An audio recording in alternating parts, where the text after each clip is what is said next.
చిన్నప్పుడు ఎప్పుడో చూసాను ఇలాంటి సర్కస్. ఇప్పుడు మళ్ళీ చూస్తున్నాను మా ఊర్లో. మా ఊరు పల్లెటూరు. మార్నింగ్ 2 ఇడ్లీలు చట్నీతో తిన్నాను. అప్పట్లో కొంతమంది ఇళ్లలోనే టీవీలు ఇంకా ఫోన్లు ఉండేవి. అవే అందరూ యూజ్ చేసుకునేవాళ్ళు. ఒక ఇంట్లో టీవీ పెడితే అందరం కలిసి అక్కడికి వెళ్ళి చూసేవాళ్ళం. అప్పుడు ఈ సర్కస్ చేశారంటే ఊర్లో ఎంతమంది ఉంటే అంతమంది వెళ్ళి చూసేవాళ్ళం. కానీ ఇప్పుడైతే 24/7 ఫోన్స్ లో చూసుకుంటున్నాం కాబట్టి ఇవి పెద్దగా పట్టించుకోవట్లేదు. ఫస్ట్ ఈ పిల్లల్ని చూసినప్పుడు నాకు బాగా డాన్స్ వేస్తున్నారు అని అనిపించింది.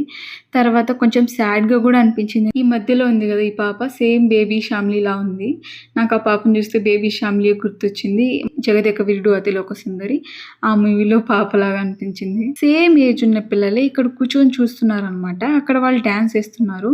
అప్పుడు నాకు కొంచెం సాడ్ గా అనిపించింది. కానీ కొంచెం కూడా షైగా ఫీల్ అవ్వకుండా వాళ్ళు డాన్స్ వేసారు చూడు, ఆ కాన్ఫిడెన్స్ నాకు బాగా నచ్చింది. వీళ్ళ దగ్గర ఒక పప్పి ఇంకా ఒక మంకీ ఉంది. ఈ మంకీ కూడా సర్కస్ లో పార్టిసిపేట్ చేస్తుంది.